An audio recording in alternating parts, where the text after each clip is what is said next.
29টি ছোট কক্ষ, নিচে একটি ডেথ সেল। ভাবতেই গা শিউরে ওঠে। এই যেন কোনো সিনেমার দৃশ্য, বরং তদন্তকারীদের সামনে উঠে আসা এক ভয়াবহ বাস্তবতার অভিযোগ।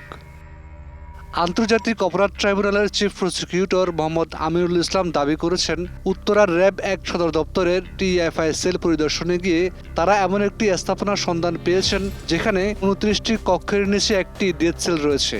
তার অভিযোগ, এই আয়নাঘরের অনেক গুরুত্বপূর্ণ আলামত নষ্ট করা হয়েছে।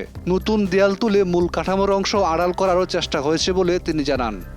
নগদ নিয়ে এলো হার না মানা হার অফার। সর্বনিম্ন 10,000 টাকা রেমিটেন্স নগদে পাঠালে থাকছে স্বর্ণের হার জেতার সুযোগ। তিনি বলেন, ভুক্তভোগীদের বর্ণনার সঙ্গে ভবনের মিল পাওয়া যাচ্ছিল না। পরে তদন্তে কিছু দেয়াল সরানোর পর একে একে বেরিয়ে আসে 29টি ছোট কক্ষ। অভিযোগ অনুযায়ী এসব কক্ষ এতটাই সংকীর্ণ ছিল যে সেখানে স্বাভাবিকভাবে শুয়ে থাকাও সম্ভব ছিল না। দিনের পর দিন, মাসের পর মাস, এমনকি বছরের পর বছর মানুষকে সেখানে আটকে রাখা হতো বলে অভিযোগ। সেখানে তাদেরকে রাখা হতো দিনের পর দিন, মাসের পর মাস, বছরের পর বছর। এবং এই আয়নাঘরের নিচে যে জায়গাটি আপনারা দেখেছেন, সেখানে হচ্ছে যে এইটি অত্যন্ত সরু এবং ছোট একটি জায়গা। একজন স্বাভাবিক মানুষ লম্বা হয়ে শোয়ার মতো কোনো অবস্থান নাই, বসে থাকতে হবে তাকে, এরকম।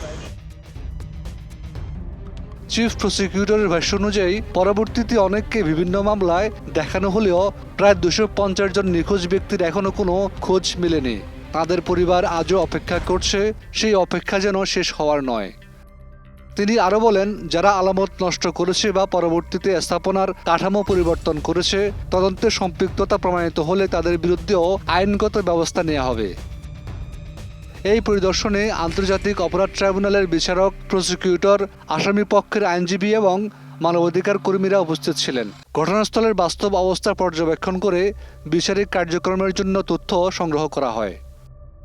এদিকে উপস্থিত মানবাধিকার কর্মী ও ভুক্তভোগীদের পরিবারের প্রতিনিধিরা দাবি করেন, রাজনৈতিক মতভেদের কারণে বহু মানুষকে গুম করে এমন গোপন বন্দিশালায় আটকে রাখা হয়েছিল। তবে এসব অভিযোগের বিচারিক প্রক্রিয়া এখনও চলমান।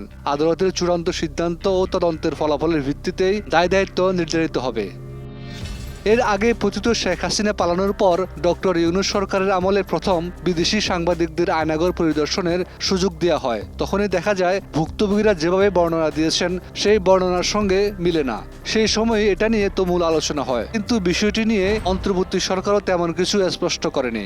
অবশেষে বিএনপি সরকারের ক্ষমতায় আসার পর বিচারপতিরা আয়নাঘর পরিদর্শনে গেলে আলামত নষ্টের বিষয়টি তারাও দেখতে পেলেন।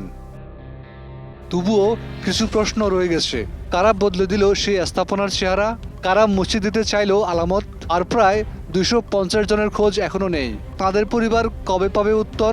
এই প্রশ্নগুলোর জবাবে হয়তো একদিন উন্মোচন করবে বহুল আলোচিত আয়নাঘরের পুরো ইতিহাস। ডেস্ক রিপোর্ট, একুশে টেলিভিশন।